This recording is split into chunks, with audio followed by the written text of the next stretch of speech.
Good afternoon, everyone. Welcome. My name is Adnan Haider, and I have the privilege of serving as the Dean of the Boston University School of Public Health. And I'm really excited about today's public health conversation on public health and new media, modes of persuasion. On behalf of our school, of course, first I'd like to welcome all of you to this conversation, particularly our panelists and our moderators, and I'll be introducing them in a minute. I want to thank the Boston University College of Communications and Public Health Post also for co-hosting this event. I think that public health is at a crossroads, and using both traditional and non-traditional new media are critically important to promote the values, the lessons, and the knowledge base that we carry in public health. And then taking that a step ahead to convincing, persuading, and discussing with people about the choices they have to make, both in and outside the healthcare system, is incredibly important. The art of persuasion, as some people call it, needs to be understood, and the science of persuasion needs to be clearly shaped as well. Because in the end, that is what will affect behaviors, and that in turn is critically important for us to ensure healthy populations. So I'm very excited by the topic and by the panelists that we have today. It is my great privilege to introduce our moderator for today. Dr. Monica Wang is Associate Professor of Community Health Sciences here at the Boston University School of Public Health. Monica has multiple other positions.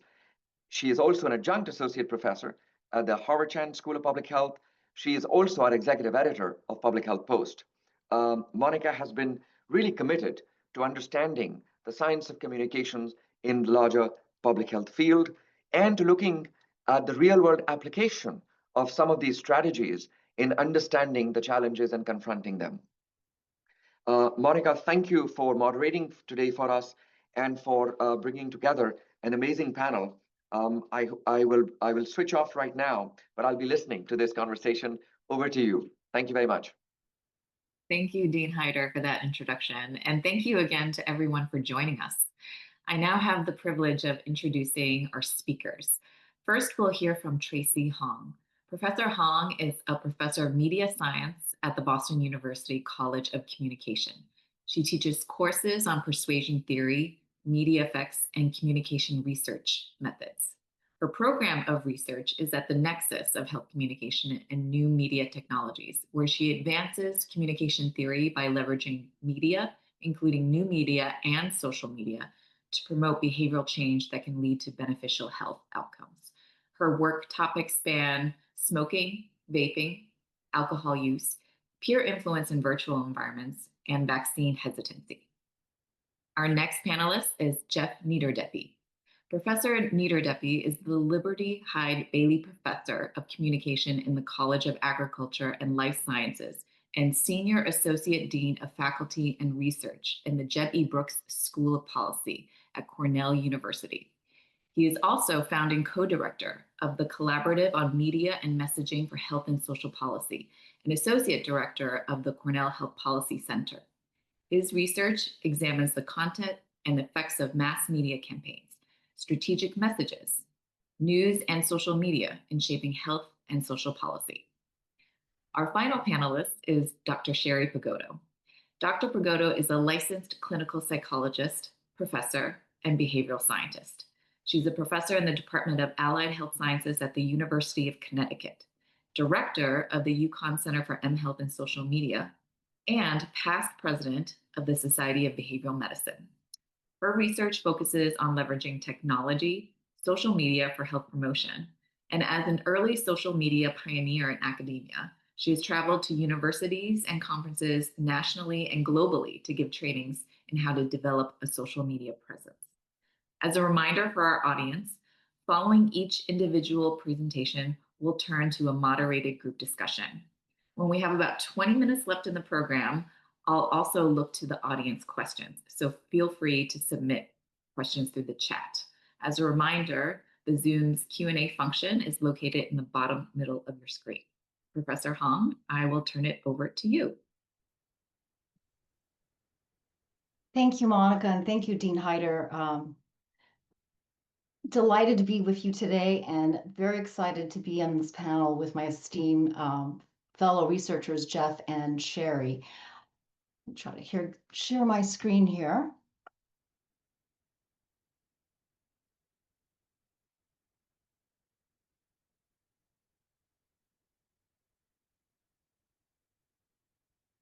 All right, so much of my work, as Monica described, uses AI and machine learning to analyze how people talk about health on social media and how they process social media messages from vaccines to tobacco to public trust. But behind the algorithm, my work, my focus is really on human behavior, what persuades us, what builds trust, and to a greater extent, why timing matters.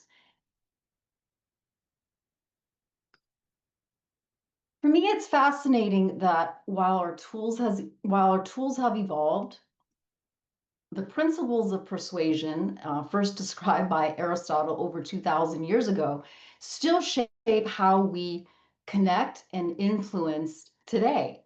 So for the next 10 minutes, I'm going to translate those ancient principles of persuasion into the language of algorithms. Now, Aristotle was the first to systematically study and define persuasion.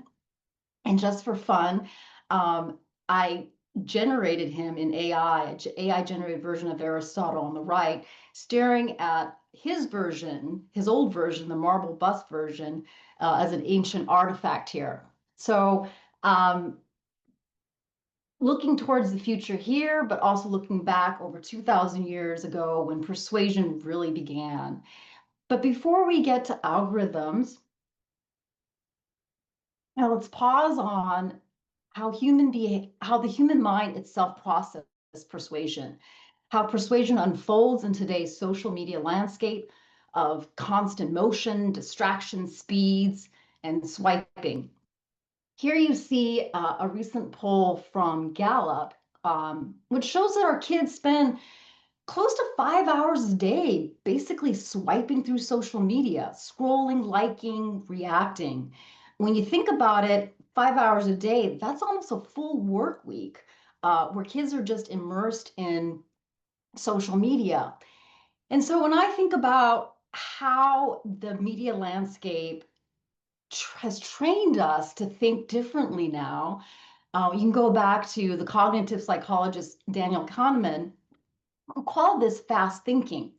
It's emotional, it's automatic, it's intuitive judgment. It's very efficient in everyday life, particularly with social media, but it doesn't leave much room and space for reflection, for deliberation, for what we call deep thinking. And that's what social media does. It facilitates and trains our mind to think fast. And we've lost the art of slow thinking, which is the other decision-making way of thinking about information that Kahneman talked about. This slow thinking requires effort. It's analytical, it's reason, it's deliberative. It's the kind of thinking that underlies real attitude change. 30-second short form videos on TikTok doesn't really give you room for short thinking, but it does give you a lot of dopamine hits. And this distinction connects directly to one of our foundational persuasion models, ELM. There's a lot of other dual process models like ELM. HSM is one that comes to mind, but the idea is very similar here, which is the central route is the route of deep, deliberate thinking. The peripheral route relies on shortcuts, heuristic cues to help us make decisions with regard to persuasive messages. And the digital distractions, though, that we see every day inhibits the ability to elaborate, to engage deeply. So we're always in the peripheral route of persuasion, and we're not really thinking deeply about what's going on. The challenge in today's digital environment is that constant notification, scrolling, and multitasking reduces our ability to engage deeply. In other words, the design of the media, of social media, keeps us in a fast thinking mode, and that means more peripheral processing and less critical reflection. In a lot of ways, that's why misinformation proliferates. There's a lot of ways why we don't judge things that should be wrong, instead we accept them without thinking deeply. So when we talk about public health communication or even trust in science, we're not just competing for attention, we're really competing for cognitive depth in an ecosystem that's optimized for distraction. Let's take an example of problem of thinking fast on social media. And this comes to our first Aristotle modes of persuasion, which is ethos. Ethos is essentially the credibility or believability of source.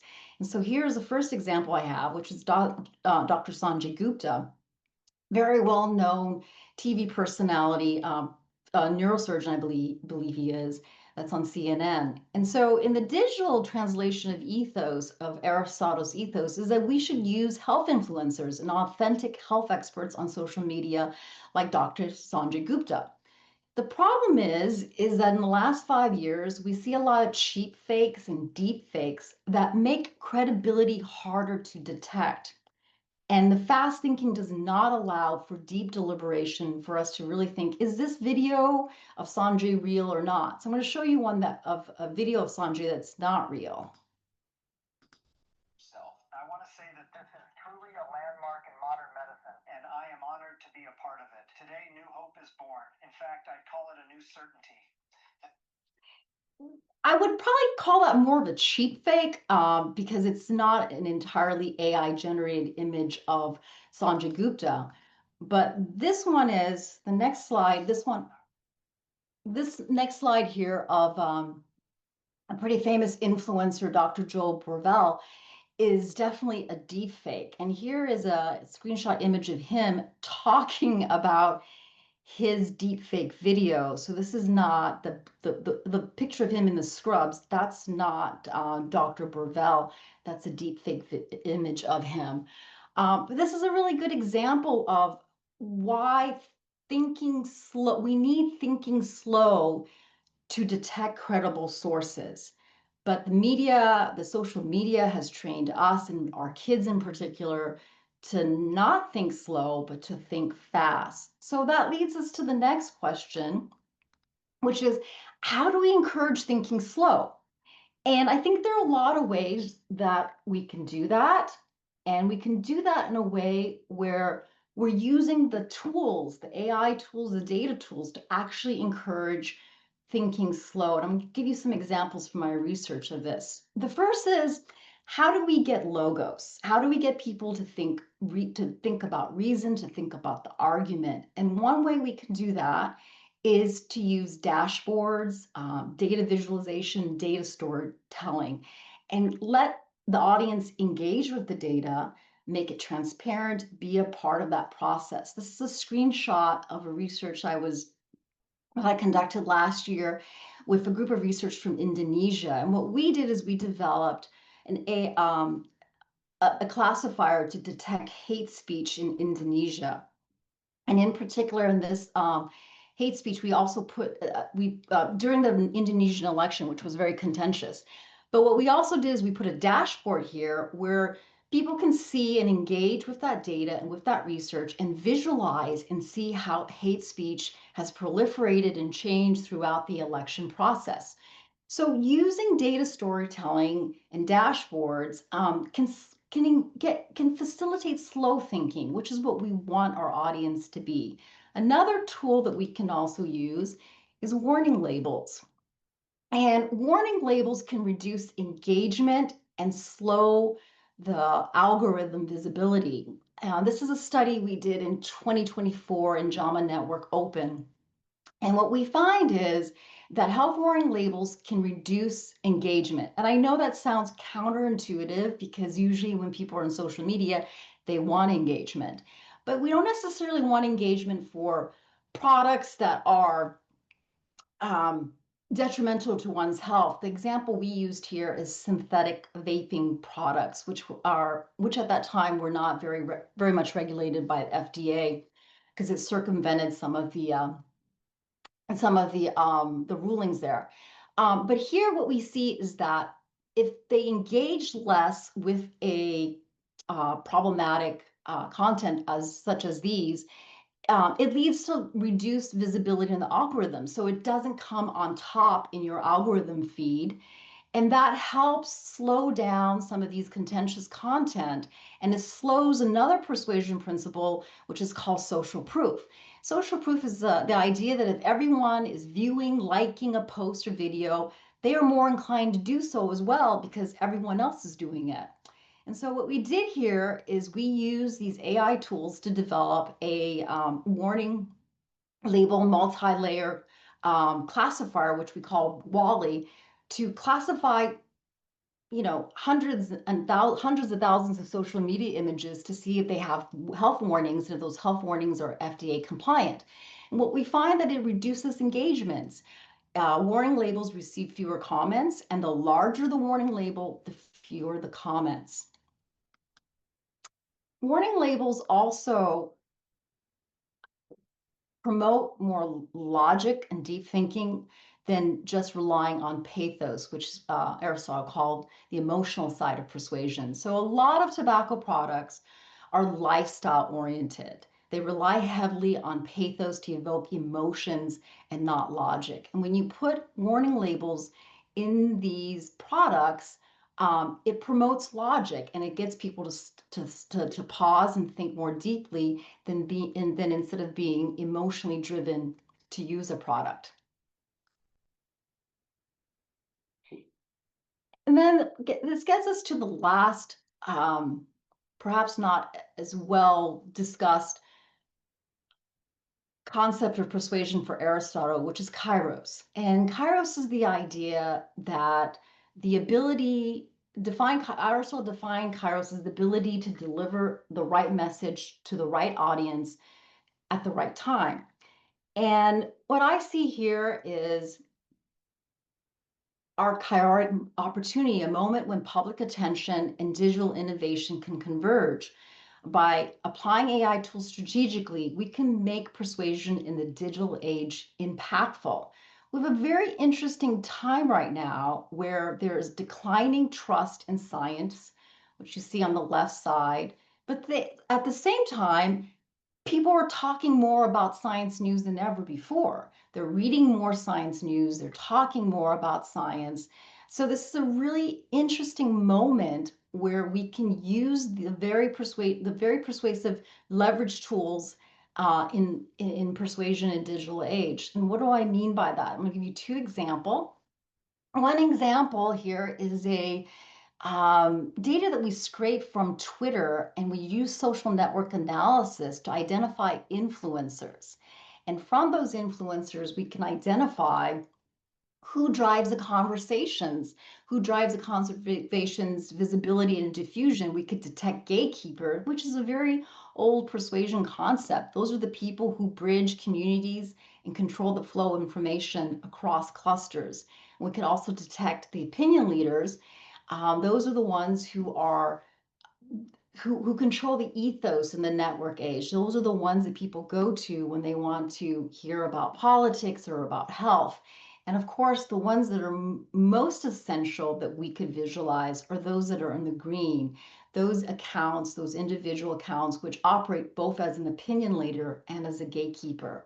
So we can use the tools that create the slow thinking, essentially, and we can use those tools to help us promote persuasion in health in this digital age. And I want to show this last slide here. And the idea is like, though social network, we can visualize persuasion as a structure, not just as a message. And social media lets us use kairos of communication, the moment when connection is possible. In this study here, where Twitter was banned by the Nigerian government, what it shows us, it shows us what happens when the kairos disappears, when timing and communication breaks, misinformation fills the vacuum. So in this particular case, we looked at vaccine misinformation, and during the Twitter ban of Nigeria, vaccine misinformation increased, and you see that in time too. It wasn't a huge increase, it was a significant increase, a small increase, And we compared that against Ghana, which acted as our counterfactual control.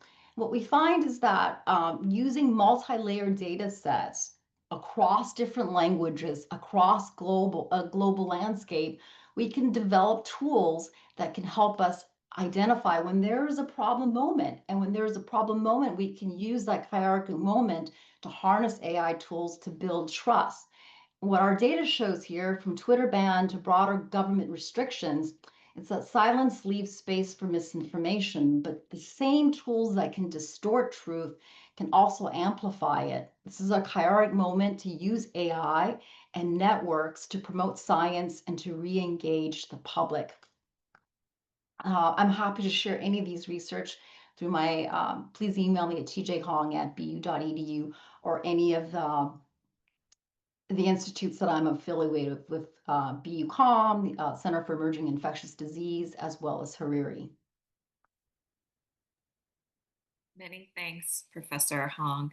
Up next, we will hear from Professor Niederdeppy.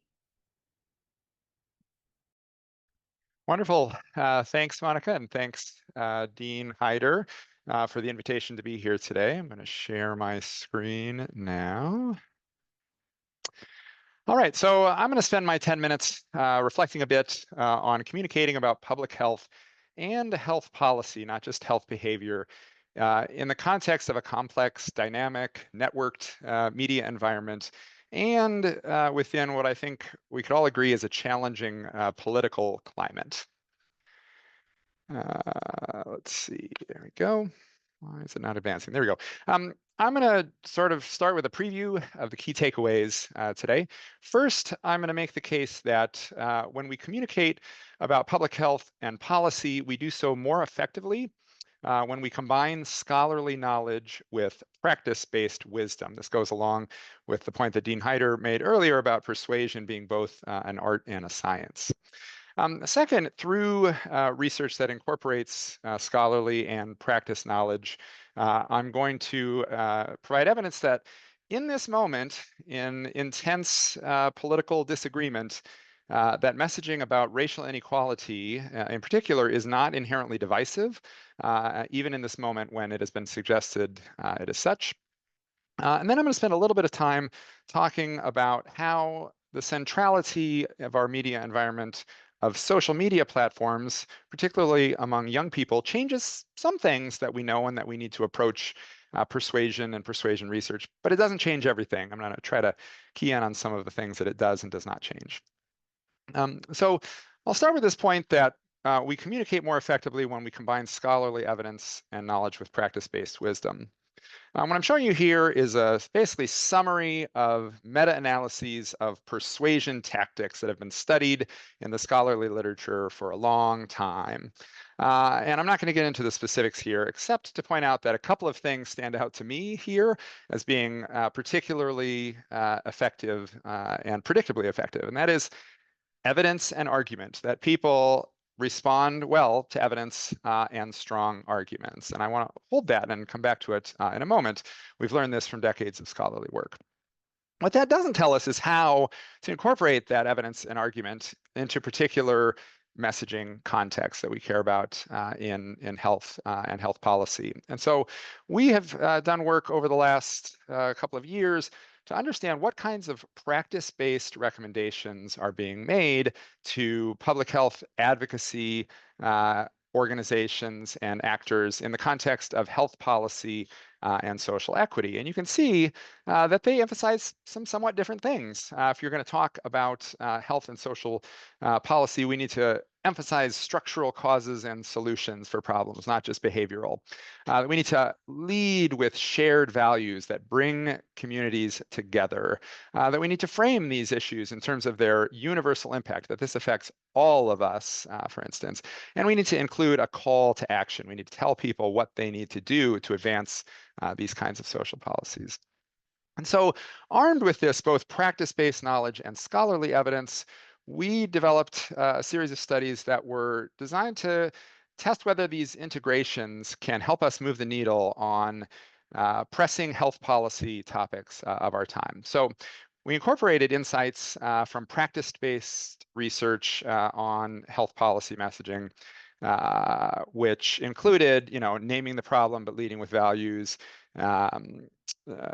identifying structural causes of the problem and ending with a call to action, but also building in insights from our own work and from the scholarly literature, which highlighted the importance of providing evidence that these policies work, and I'll talk about specific policies in a moment, and also bringing into question this idea of the need to frame issues in terms of their benefits to all groups, or whether you can talk about that and also center the impact of health policies that disproportionately benefit those communities of color who have highest rates of poverty and suffer health inequities in many different contexts.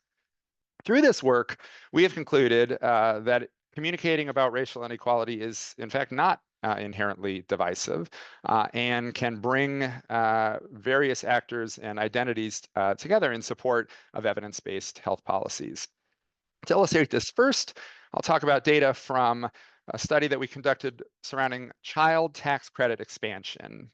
Child tax credit is a policy that provides money to families with young children to help support those children. And this was expanded for a brief period in 2021 and had massive impacts on reducing levels of childhood poverty, reducing food insecurity, reducing housing insecurity, increasing mental health and other health-related outcomes. Just an incredible policy that was in place for a short period of time and then expired.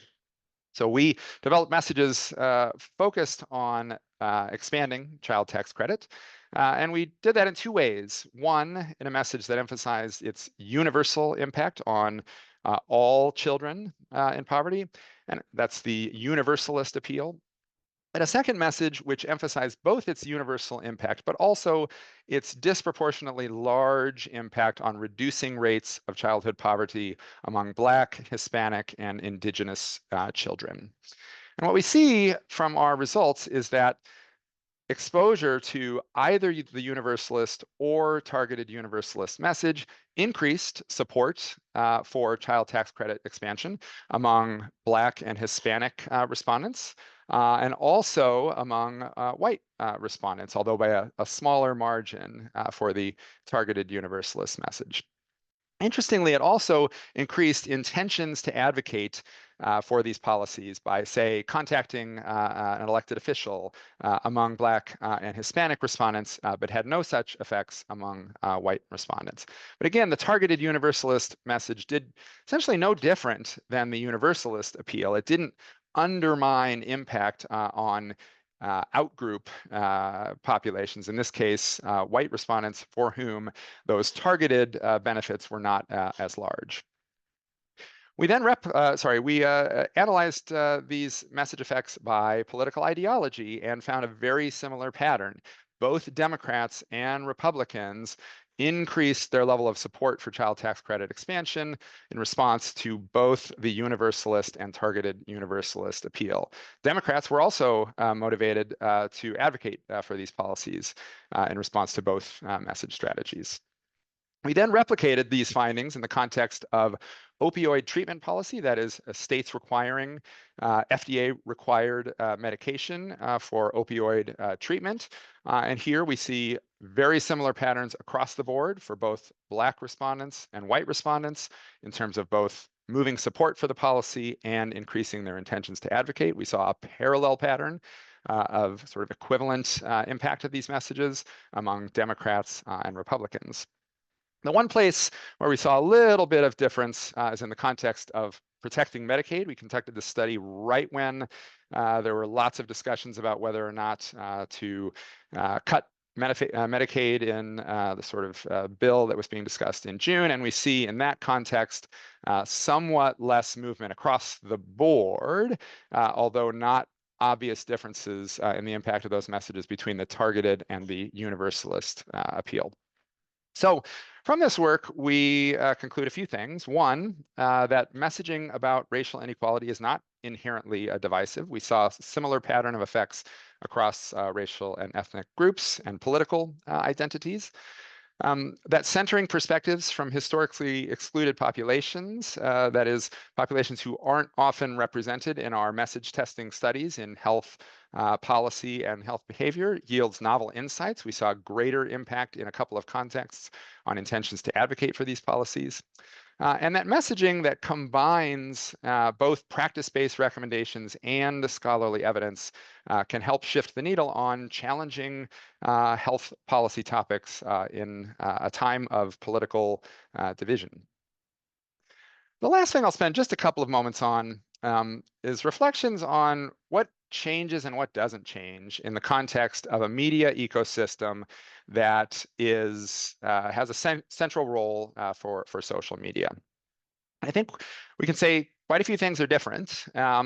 Social media platforms, for instance, favor video over text.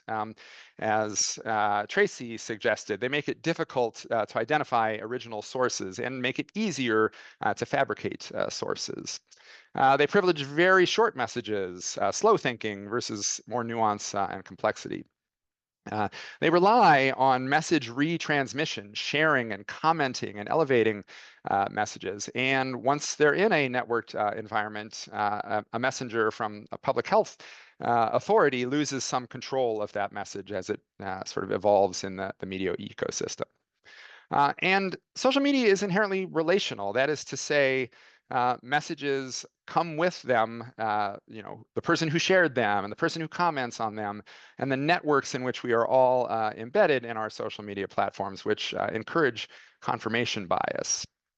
I'm going to skip some methodological challenges that come from this, but what I want to end with is to say, despite those differences, there are a lot of things that we have learned and that we've known from decades of persuasion and health communication research that's still the same. Public health communicators have always needed to meet audiences where they are on the media or platforms they use, whether that is TikTok or local TV news. And for some populations, young people, that's likely TikTok and Instagram and WhatsApp. But for others, it may not be. In fact, we know that elderly populations are using different kinds of media. It's always been important to meet audiences where they are. But we always have to compete in public health communication with well-funded oppositional forces, whether they're selling products or representing powerful interests. And they're often able to outspend public health, and we have to figure out how we're going to compete with that messaging. We've always needed to identify credible sources to communicate about public health. And while public health itself may occupy a less credible authority in this moment in time, the need to identify those credible sources has always been part of effective messaging. And we need to create opportunities for exchange and feedback on messaging. We can't just put our messages out there and hope they land. We need mechanisms of feedback on both the messages and the topics on which they communicate. We need bidirectional communication. And in many ways, social media makes that easier due to the network nature of our systems.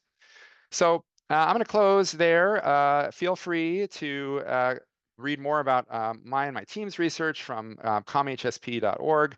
And if you take a screenshot and click on that URL, I'm sorry,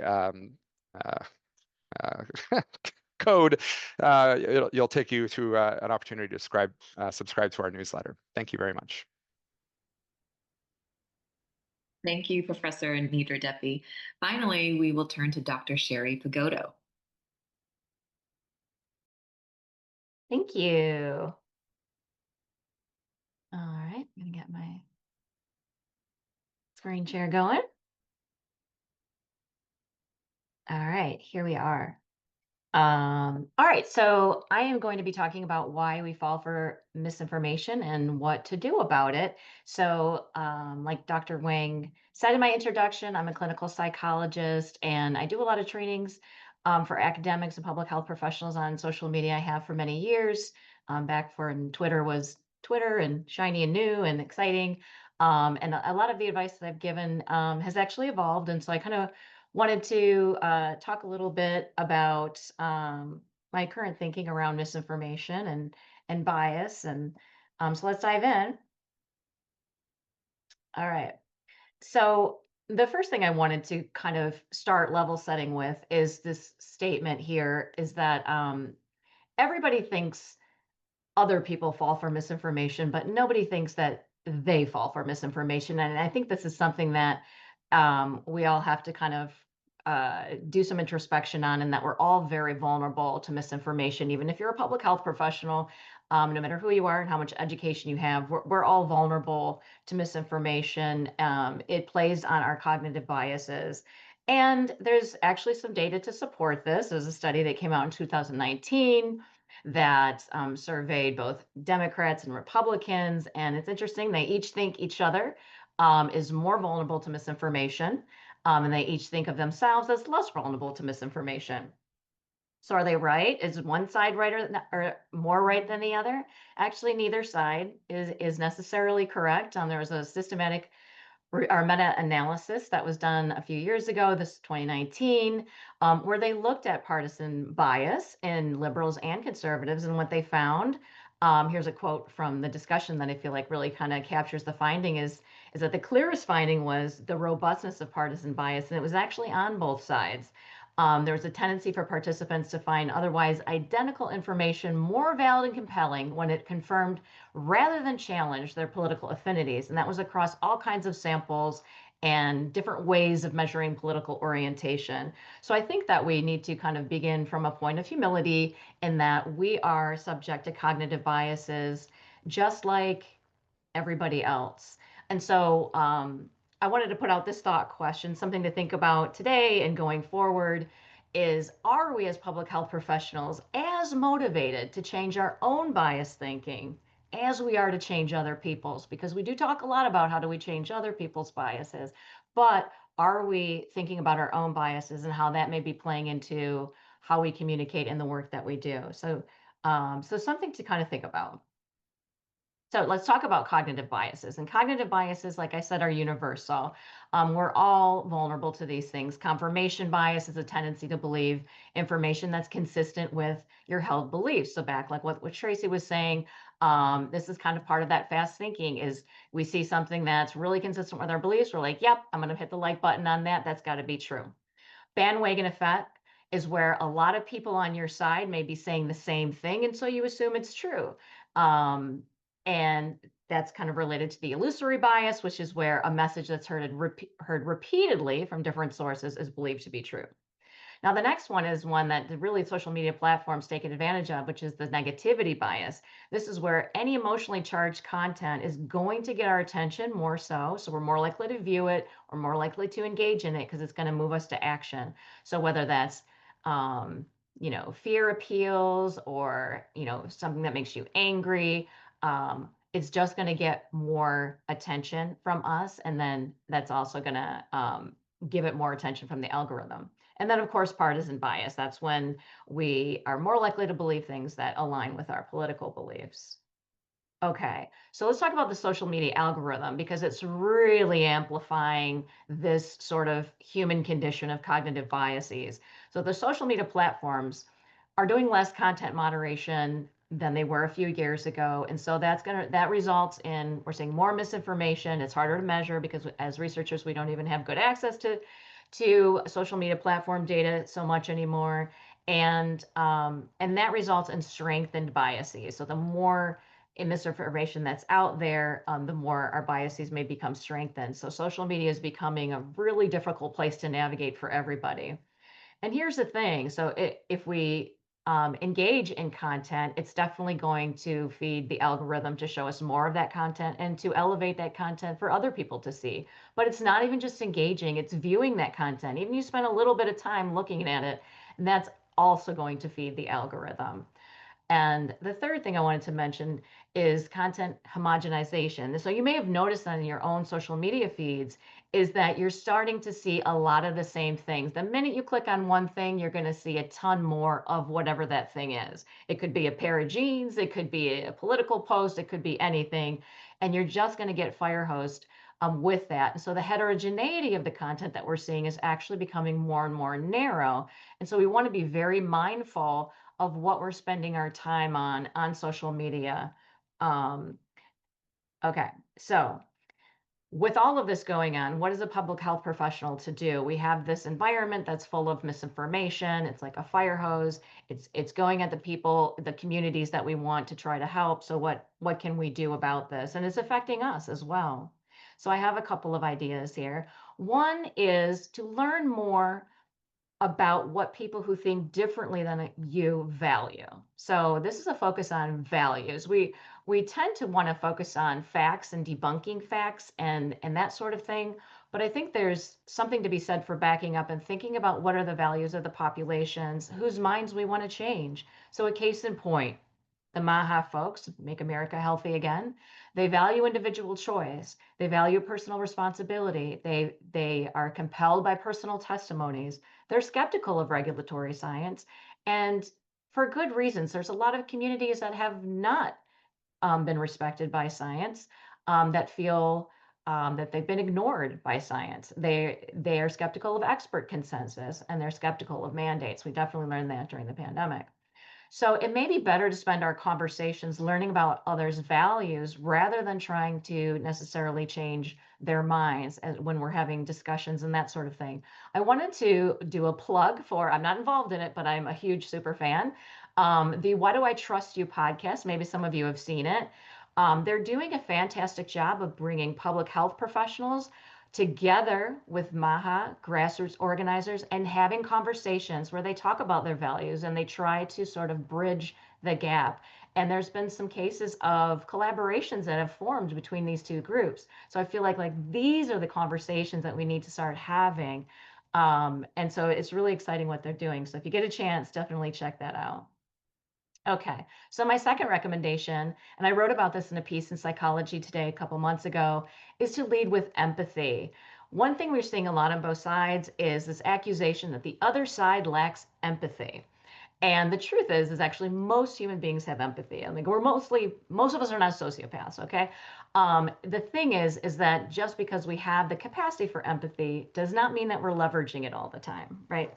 And so there are things that get in the way of our empathy. So when we feel stress, when we're feeling under threat, that diminishes our capacity for empathy. And there's actually a neurobiology to that. So when that fight or flight is going on, the parts of our brain that are lighting up have to do with protecting ourselves. And the part of our brain that's responsible for that slow thinking and critical thinking and analysis is an ability for empathy is deactivated.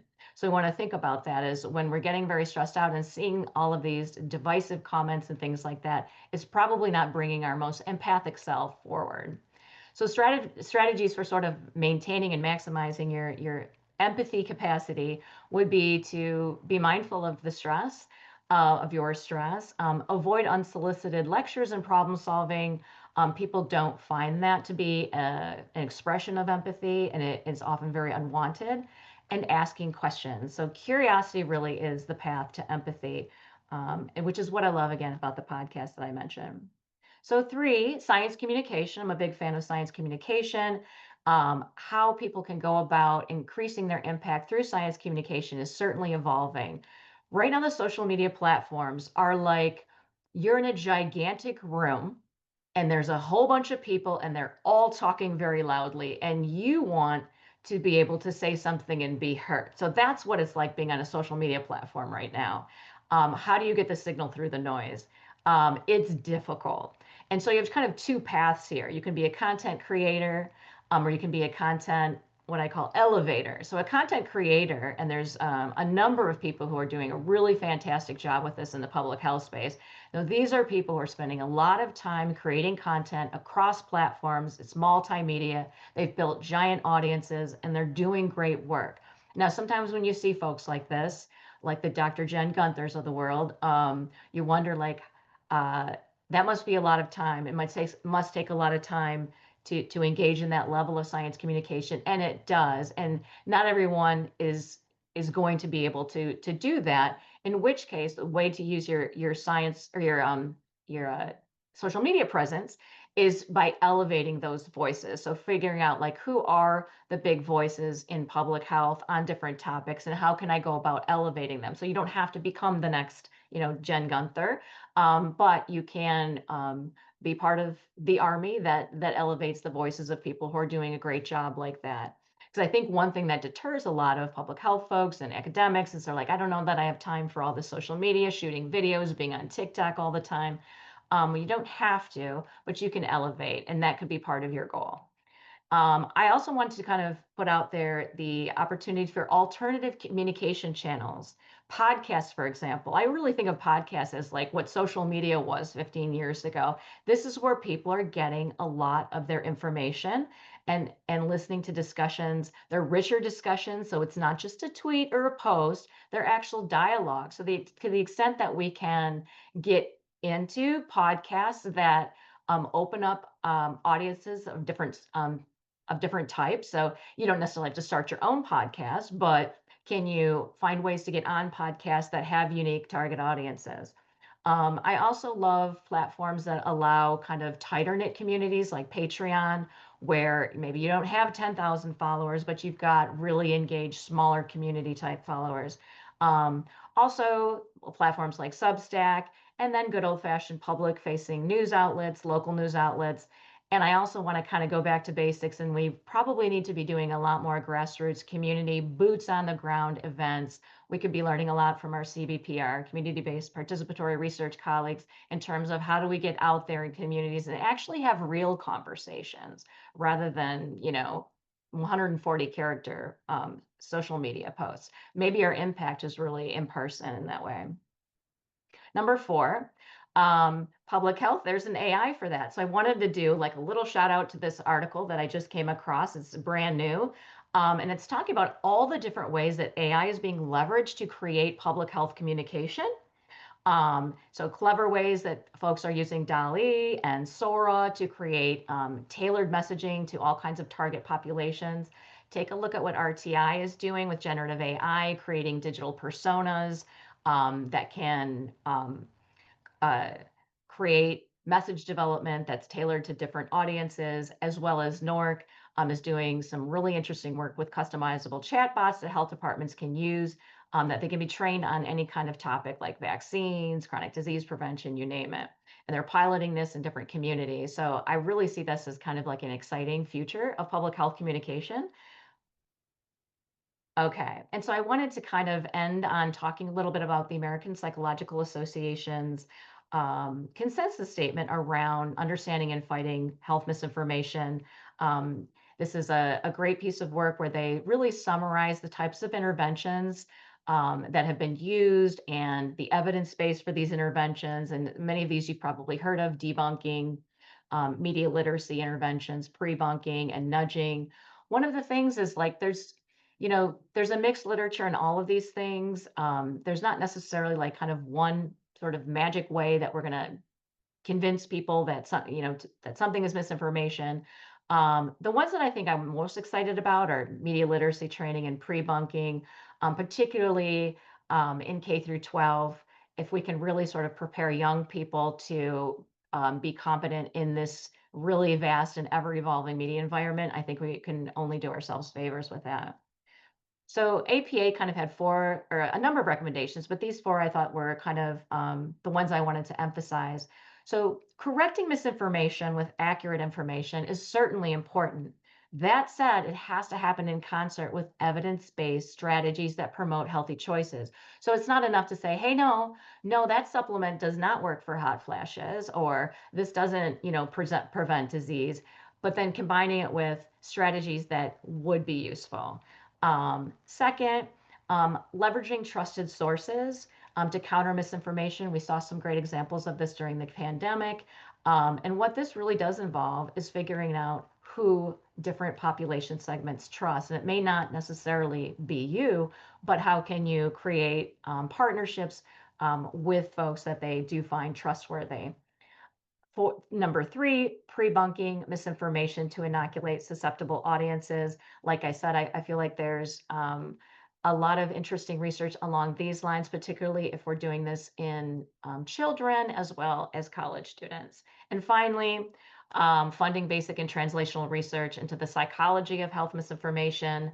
One thing that you'll definitely see as a takeaway in the APA recommendations is that kind of the jury is still out as to what is most effective, and particularly long-term effectiveness. So some of the interventions that have been done kind of work in the short term, but don't necessarily have those long-term effects. So we really do need more research in this space.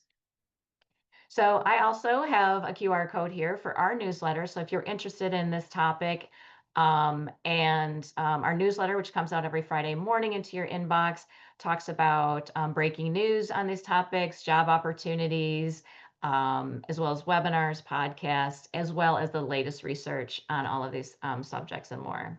So that's what I have for you today, and looking forward to the discussion. Thank you, Dr. Bogotto, and thank you to all of our panelists. We'll now move on to the moderated portion of the program. And I'm going to kick us off with a question or two, and then at around a little after 2, I'll turn it over to audience questions. And as a reminder, please submit your questions using the Zoom Q&A function. So my first question is, how can we effectively communicate when audiences seem to hold values or worldviews that it might feel increasingly difficult to find common ground? There might be complete opposite sides of the spectrum, and it is difficult to find a place where there might be some mutual understanding. So let me ask that first of Professor Hong, and then we'll turn it over to the other panelists.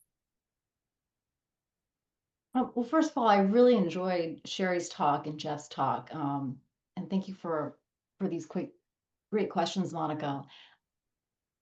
I think that there's a desire in the general public to want to engage when they're writing things like, you hear this a lot, common sense. It's common sense we shouldn't do this, or it's common sense we have too many vaccines on the MMR schedule. They for a very long time in academia, we would do the research and we would put in a research article and file it away. Now we have these tools that, for dashboards, or the example I have with the hate speech, the dashboards where you could see the data being collected live and people can interact with it. I think that is one way to break down the barriers and allows us to get into a conversation space that is safe, where you can interact with what the other people are doing, what they're finding, and to do it in a way that lets people begin that conversation. You're not going to convince somebody with very different values, but you have to listen to them and you have to do the work, the science work that you're doing, and to make it available, publicly available, let people interact with it, to see it, to question it, to engage with it. And I think that conversation begins people's ability and opens up people's ability to listen to each other and to begin to actually talk with each other, which is not something we do very well, quite particularly with health. And I'd love to hear, Professor Niederdeppy, your reactions on this before we turn it over to Dr. Bogotto. Yeah, I mean, I think both Tracy and Sherry alluded to this. You have to listen to people's concerns to know what values they're bringing to the table and what concerns they're bringing to the table. So again, I think effective communication is bi-directional, and when we have it in a conversation, we pick up on others' nonverbals and responses. And when we're broadcasting messages out into the ether, we're, I think, less likely to get that kind of information unless we're looking for it. So I think you have to look for it, number one.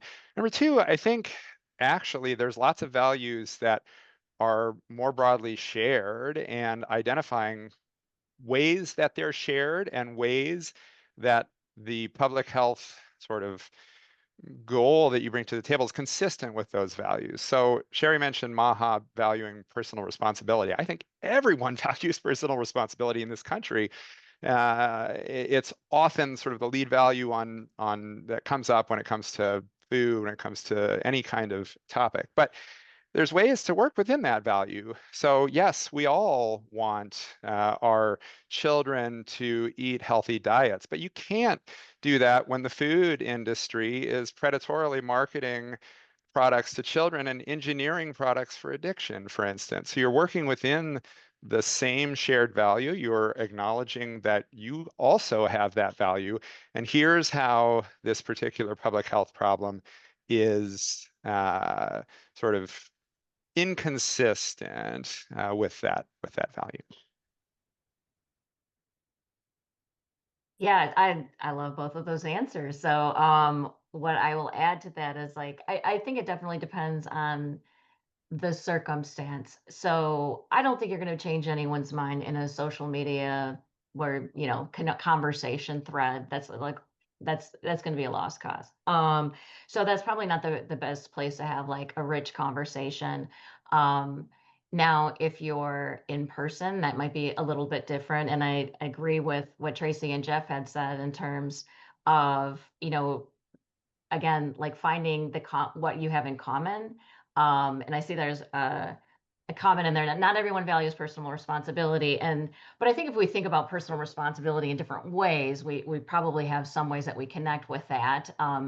We think about personal responsibility like in an academic sense, which kind of suggests that like everyone's on their own, and if you don't, you know, do something, then it's your fault and up to you, and consequences be damned. That's like, I guess, one version of personal responsibility. But another version of personal responsibility is, yeah, I do want to take care of my health, and I want to know what I can be responsible in terms of health behavior changes, and how can I, what could help me do those things. So I feel like, you know, with loaded terms like that, like trying to figure out like, what are the pieces of this that we probably do connect on? And then can we sort of build on that a little bit? And it's okay if we have differences, because we're going to, but where are the points of connection where we could get that in?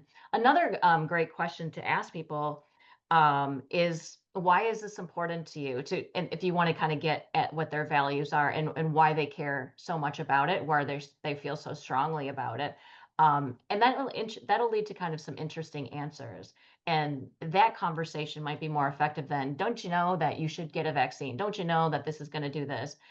Because the minute we start lecturing, or spitting facts, I think people shut down. So we want to be careful about that. It's that unsolicited problem solving that we have that knee-jerk reaction to doing, especially if like we're problem solvers, like for a career, right? That's all we do is we like problem solve. But we have to kind of hold back on that, and try to connect instead. Fantastic. I will ask one more question before we turn it over to the audience questions. And we have several really fantastic ones that come through. So my question is, if you could change one thing about how we train or support communicators in academia, in public health, in medicine and science, what would that be? And I'm going to turn that over to Dr. Pagoto first, since I know she's done a lot in psychom training.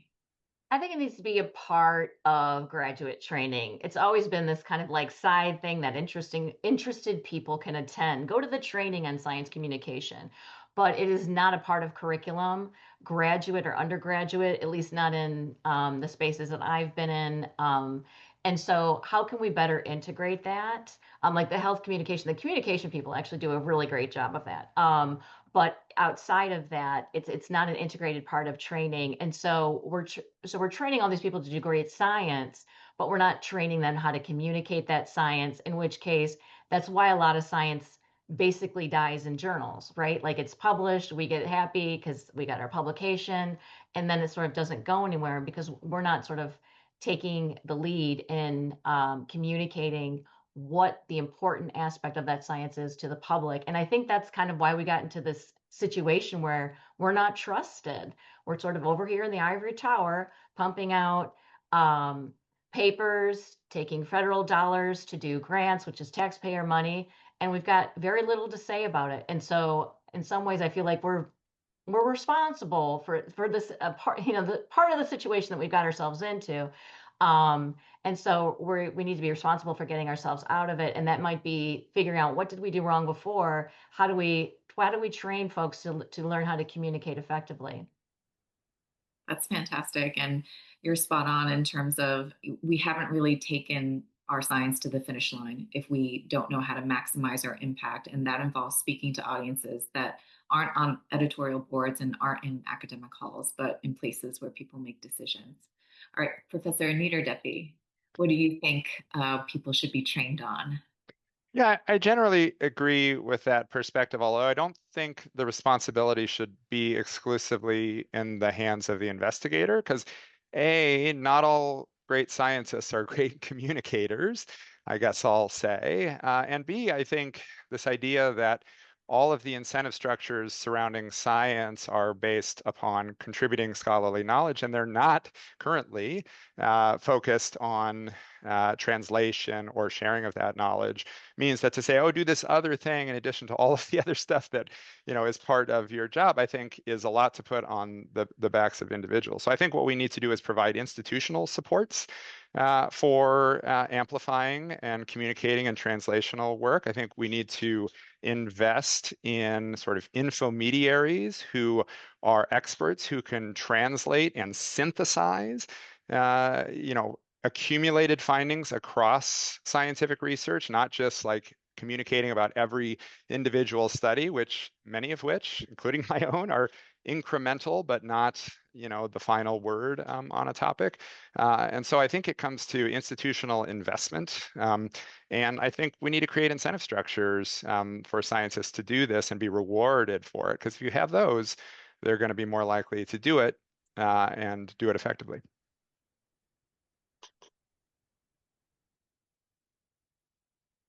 All right. I generally agree with both what Sherry and Jeff said. I think, though, that one of the things that institutions can do to incentivize this is to have trainees work in communities, do their research in a community, and kind of what Sherry said, not to go in there and problem solve and spew data and be authoritative, but to go and work with communities and to listen, to hear the concern, to see health in practice or not in practice. And it could be local communities, it could be state communities, or it could be global communities across the world. But that's meeting where people are and translating that research not just into incremental science work or writing an op-ed, but interpersonally on the ground. Yes, and I think this is a case where it's a yes and, not an either or. Yes, scientists, academics, we all have a responsible role to play. And this is really a team science approach. There are some really fabulous communicators that we can partner with who can do this work, who have trusted audiences. And so that also involves relationship building. All right, so we'll move on to some questions from our audience. One of our questions for our panelists is, how can we address information fatigue? And what are some ways to maximize engagement without overwhelming our audiences?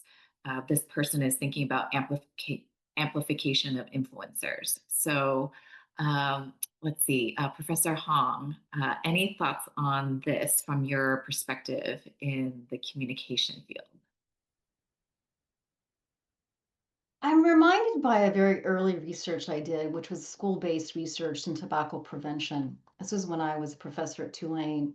And I think schools are a great venue, particularly the K through 12, junior high, high school, where we really need to be designing interventions and curricula to teach kids that it's really not that great to be scrolling 5 hours a day, which is what I think the data I showed from the recent Gallup poll. But to teach that there is fatigue, that there is mental health issues associated with excessive social media use. So I think one way to do information fatigue is to design programs that are launched when kids are still learning how to use AI, social media in a beneficial way. That has to happen earlier on, and that's always more effective than later on in adolescence or in life.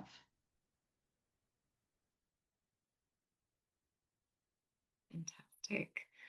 Any other thoughts from Dr. Pagoto or Professor Niederdeppy? Yeah, I mean, I think fatigue is a tricky concept for a couple of reasons. One, one of the things that is sort of tried and true in public health communication is that the single largest predictor of whether or not a public health campaign is likely to be successful. It's not to say that other things don't matter, but I think sort of most common reason why they fail is failure to achieve enough exposure, enough delivery of messages repeated over time in different contexts that are consistent with one another. And so I don't know that we reach a level of fatigue on public health topics individually all that often, because I think we're often out exposed by competing interests. I think the political, whatever side of the political coin you land on, I will say the political right is very good at repeating the same talking points in a consistent manner in lots of different places. And that is, I think, part of a resonant strategy. And I think public health is not as good at that consistency because we say, well, oh, it depends, and maybe because in this circumstance, and and so that's not to say people aren't fatigued by a public health communicator saying you need to, do all of these healthy things all the time. And I think that stems from a sort of an orientation toward communicating as if health is the most important thing to everyone in their lives at all times. And people, as I think everyone on this panel has talked about, are value lots of different things, and health matters to people, but so does eating tasty food and spending time with friends and other kinds of things. So I guess the question is, what do we mean by fatigue? I think consistent messaging that reaches audiences repeatedly in lots of different contexts is actually generally beneficial for public health communication. Fantastic. Yeah, I think those are great thoughts. I think it's a really tough question. And I agree with Jeff. Like, I don't know that our message are fatiguing anyone. But just the fire hose of nonsense is probably fatiguing people. So what I was thinking about, what would I say to this question? It was, what does not fatigue us? And maybe those are the strategies that we should be using. Like, we don't get fatigued by comedy. We don't get fatigued by things that are entertaining. Like, we could just do that all day long. So maybe we could learn a little something from our fine arts colleagues on like how to make things more engaging and entertaining.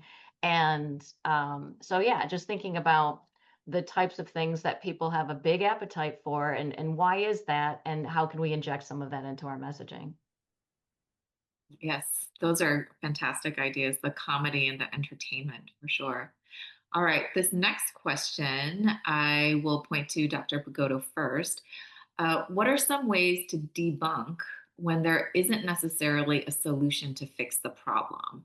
For example, with a supplement or an unsafe practice. So I'm thinking, research that hasn't yet been conclusive on issues. Um, what should communicators or practitioners be doing at that point? Yeah, so that is such a good question. I saw that in the chat and I was like, that's such a good question. Because we want to offer up something, right? And then we don't always have something. And like menopause is something I think about a lot right now based on my own personal experiences. And there's like a lot within that space where like, yeah, there are no good solutions. And so we feel very on our own. So I think what would be important in that scenario is to, instead of, so you may not be able to offer up anything else, but I think it would be important to say we have to be honest when we don't have a solution. And so I would be honest about that, and then also say the downside of trying that, because some people are like, I'll try the supplement. It's better than nothing. I'll give it a try. Is to kind of talk about the cost of doing that. We don't have data that works. Doesn't mean it doesn't, but it's going to cost you money. And you see that the bottle is making some false claims, and that makes me a little skeptical because they're saying things that they can't back with data. And by putting our money into something that doesn't work, like we may be, and putting our time into something that doesn't work, we may not be aware when things do come along the line, come down the line that do work. So we don't want to go too far down the rabbit hole of solutions that there is no data for. So I would just say, like, emphasize the cost of trying something that may not work. And another thing I want to add to that is we don't want to lose we don't want to lose sight of shared decision making. This is something we talk about a lot in medical schools when we're training physicians, and physicians don't just say, you need to do this. They have a conversation. Here are the options. Here's what we know about those options. What do you think? So they're putting out all the pros and cons of the different options and then allowing the patient to have a say in that. And I think as public health professionals, we have to kind of have a similar approach of knowing that the patient or the public, or members of the public, like they do get a say. We don't want to, dictate, but we want to give all the information that we have. That's a great strategy. Professor Hong or Professor Nieder-Deppy, any additional thoughts? I mean, I think Sherry's right. A lot of these debunking, pre-bunking, depending on what you read, very marginal effectiveness in correcting misinformation. And I've always seen these as sort of bandages, right? They're band-aid solutions. When a new misinformation, a new piece of information comes by, you have to do more pre-bunking or debunking. So how many bandages are you going to have on this problem? I think the solution really should be more systematic. Platforms need to do more, right? They're doing community comments. It'd be interesting to see how effective these community comments are.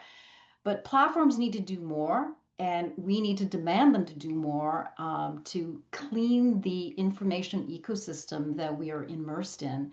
And that is just, I think, a more effective way to interact with information than just putting bandages after bandages on every inaccurate information that comes across our screen.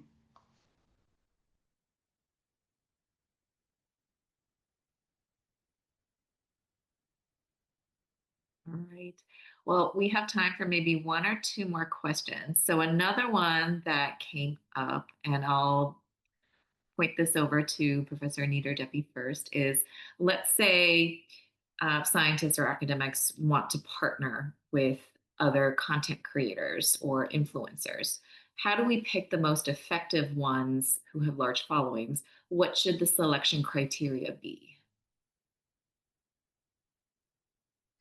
That's a great question. I mean, off the top of my head, I mean, I think one, and I alluded to this in my comments, I think rather than saying we need to use influencers to get our message out, the question I would ask is, who are we trying to reach? Number one, what media are they using, or which kinds of people are they following or engaging with? And that leads you to the question of which kinds of influencers do we want to engage with, right? So it doesn't start with a sort of a top-down approach. It starts with understanding your audience and learning how media ecosystems operate in their lives, and then identifying sources there. But then there's another layer, which is to say, is that person or set of people going to be a thoughtful partner, right? And is the message that we want to convey consistent with the broader set of messaging? So if they're selling, bleach, I saw someone bleach to kill HIV or something in the chat, is that a sort of person or platform that we want to invest in building a partnership with? Because they may be willing to transmit the message we say, but they're also saying a bunch of other things that we may not, that might not be consistent with a broader trust building approach for public health. So those are a couple of things that come to my mind. I'm curious to hear what others think. Yeah, I'll say when it comes to influencers, I really think that we have to approach it like we approach CBPR, community-based participatory research, because influencers, content creators, put a lot of time into their brand. They build large audiences, and they don't want to be used. Just like we don't want to go in a community and use people to, do this for us, communicate this for us, let us do our research. So I think we need to partner with them and have discussions about like what do they see as their pain points, or what do they see as possible issues that they could elevate, and how could we work together rather than just approaching ones you're like, oh, they have a big audience. That's the kind of audience that I would like to be in front of. Hey, can you post this? Can you, engage in this types of messaging and that sort of thing. I think that's going to be a non-starter, just like it's a non-starter in the community. So this is just the online community. So it's no different than community leaders online versus offline. So it would be great to see kind of like an online CBPR model where we bring in influencers and have these types of discussions. I think there was some of that going on a few years ago, I think maybe with Harvard, they're bringing in some influencers. I'd love to see more of that, of how can we connect and then come up with an agenda together. I like both of those points. One, in terms of not thinking necessarily the first step, who's the influencer, but rather who's the audience I want to reach. And second, really approaching it from a partner perspective. And it's really about building that relationship and building the trust. So a few people have asked this question, and it's a complex one to unpack. So this is for everyone. Given that there are also a lot of negative effects of using AI, say, for example, the impact on environmental resources, potential health inequities it could exacerbate due to built-in bias. How do we navigate that when there are recommendations to use or to integrate AI in public health?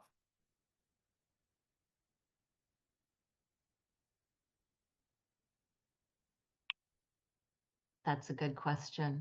I kind of think about it in the similar ways, like we used to think about social media when it first started. There was a lot of folks who were like, oh, I don't want to get into that because it's so toxic and there's so many bad things there. So there's all these downsides. But these are the tools that are being used to facilitate health misinformation. So they're being used against us. So if we don't learn how to use them as part of our strategy, I feel like we'll continue to fall behind. That being said, I do think equity has to be part of our operating principle and how we use it. It has to be front and center. The issues around the resources that it uses, I think it's definitely a bigger question of using AI in general.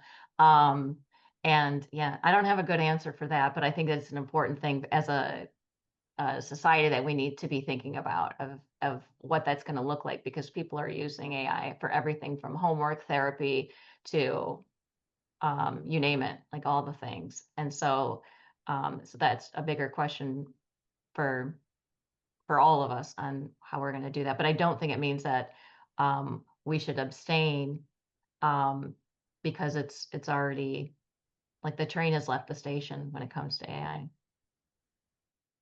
I agree with Sherry, and Sherry made a really good comment, which is when social media came about, a lot of people were very skeptical, and a lot of academic writing about, I think the potential negative effects of social media, and certainly there are, no doubt about that. But social media also gave us Arab Spring, which allowed pro-democracy uprising throughout Middle East and North Africa.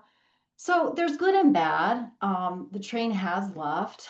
Hopefully the technology will advance where, these water using, electricity using GPUs will become more efficient, hopefully over time.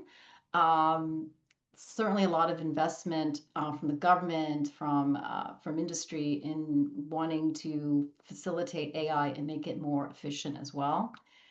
So I don't really have an easy solution to say, except that we have to kind of look at the brighter side of this and how do we use it in a positive way. Yeah, I'll echo those comments. As an educator, students are absolutely using it. And in my experience, telling them they can't is simply going to produce conflict and, attempts to subvert said prohibitions. And so I think that means, one of the things we need to do is surveil, much like we surveil diseases and we surveil the information environment. We need to know what kinds of systematic biases are being offered in AI platforms, and not just surveil, but sort of call it out, because that's not good publicity for ChatGPT if they're saying horrific things or spreading misinformation. That's not good for their brand or for their attempt to make money. And so that's, I think, one kind of surveillance role. I do think there are potential efficiencies in things like rapidly developing a survey or a set of messages to test on human populations. It's hard work to produce those kinds of messages. And it's also time consuming to recruit a sample of 4,000 respondents to test messages and then prior to use. I'm not saying you replace that with technology. I'm absolutely not arguing that. But as a tool to accelerate the process of sort of refining messages and developing, surveys and other kinds of research tools to then be more efficient. I think we have to weigh those benefits with the trade-offs that are environmental and otherwise. So, yeah, it's here to stay, though. I think there's no doubt about that. Yes, it's a really complex and rapidly emerging field that it is really important for scientists and public health to have a place at the table and a voice in shaping that. So I believe we have time for about one more question. And I think in health and medicine, we tend to lean towards the negative. What's the disease? What's the negative health outcome? And there's not as much attention on positive or the resilience. And so I want to ask each of the panelists, what are some creative or evidence-based examples of successful health campaigns or successful misinformation countering that you've seen on emerging platforms? And how can we look to some case examples for some inspiration and some hope? So let me first point that to Professor Hong, since you're in communications, and love to hear what you're seeing and experiencing, and it doesn't necessarily have to be health specific. Well, I teach undergrads, and the class that I see the most is the persuasion theory class. One of the things they do is that they have to take a persuasion principle and create a meme with it. So memes don't just have to be funny, but they can also convey a persuasion principle. And they do this very fast. So, partly it's because of AI tools that are available.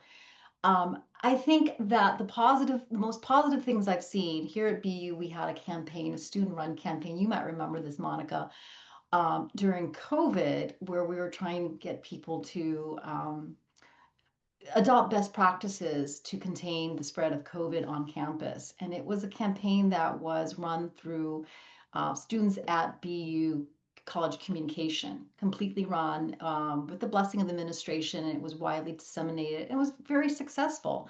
So I think a lot of organic campaigns that are from adolescents, from our college students, from our kids, they're really the future. They really know what is going to be next. And I think listening to them and having them do some of these launches can be particularly successful. And the one I come up to is the one that we had at BU and it was kind of controversial. If you remember, Monica, it was used a pejorative word, a campaign about COVID, but it was really successful. It was completely their idea. I do remember that. And I think part of understanding why a message will resonate is understanding the culture of the audience. And so that may work really well for Boston or New England, and then understanding that you can't necessarily extract that and expect it to work in, say, rural Texas or suburban California. And so again, back to the issue about really understanding audience. All right, Professor Niederdeppy, any successful examples that give you hope or motivation? Well, yeah, I mean, I think we've done far more studying of fear, sadness, other negative emotions than we have positive emotions.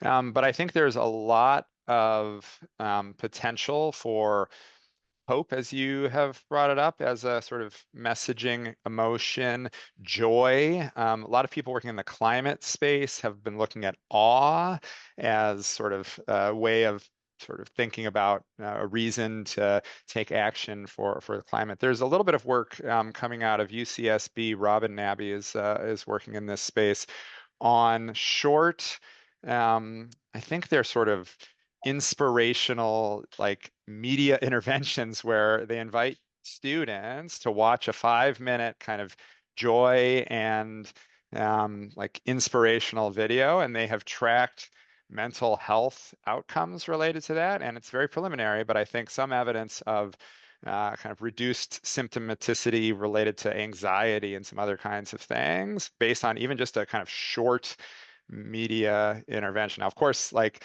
it's more scrolling. It's 5 hours and 5 minutes than to Tracy's, data she presented on time being spent. But if we can convert some of that scrolling to some of these more positive emotions, I think there's good reason to think that could be better for us than doom scrolling, for instance. So maybe I'll stop there. I like that. I like hope scrolling. And it's sort of, I hope that becomes like the word of 2026, maybe. I don't know. I'm like racking my brains to think of an example. And I see kind of smaller influencers on TikTok who do a good job of this. I wish I could like think of names offhand, who are really kind of positive and funny and do fun things. Since I can't think of like a great example to share, I'll tell you like a little something that we're trying to do in our lab, and we did some work on this, and it was actually really successful, where we're bringing in young people who engage in the very behaviors we want to counter message, and we incentivize them to create the content. So we didn't lecture them, you shouldn't be doing that, like it's cancer prevention. So we weren't lecturing them about their behavior. We were just saying, hey, we need you to be part of a campaign, and here's kind of like the messages that we want to get across. Make it your own. And we gave them small incentives to do this. And I'll tell you, the content they created, they were making TikToks, Instagram, like you name it. They were making such good content. I was embarrassed in terms of like how bad I felt like our content was compared to their content, and their content got way more engagement than our content did. And so I'm really into this idea now of bringing in people who are our target audience and having them create the messaging for people like them. And what we found, which is really interesting, and I've got a grant under review to do a bigger version of this, is that it actually changed their behavior. So through cognitive dissonance, like if you get people to speak about something, it does shift their attitudes and their behavior. And so we don't even have to lecture them. So I'm interested kind of in more of that. And I see it's like kind of what's going on organically a little on TikTok, but if we could do that a little bit more of like bringing in our target audience and having them do the messaging, I'm just very curious of like how that could go. Fantastic. These are all wonderful resources, and I know that many of our panelists have also shared resources through the chat on links, whether it's newsletters, different kinds of reports. In our last remaining minutes, since we're almost out of time, I'll turn it back over to Dean Hyder. Well, first of all, thank you so much. This is an amazing conversation. I want to thank Monica, you for moderating it so well. And thanks to Sherry and Jeff and Tracy and all of the fantastic engagement that I saw on chat as well. And hundreds of people were interested and they joined. So this is a remarkable and really important conversation. In fact, this is our final public health conversation for this semester. So you guys have done an incredible job at closing us for the series. I'm really excited also to announce that this series will continue as part of our 50th year celebration. So the Boston University School of Public Health will be celebrating its 50th anniversary in 2026. I invite you all to stay tuned. We're going to be announcing a series of very exciting public health conversations for next year. They will be posted on our public health conversation website, and we'll be doing a lot of collaborative work. And so excited to welcome you then. But for now, thank you, Monica, Tracy, Jeff, Sherry, and each and every single one of you who has participated. I hope you've taken something that you can adopt in your own work, in your own circle, in your own life, in your own professional, from the amazing conversations and the resources that have been submitted today. Thank you all. Stay well, stay safe. See you next time.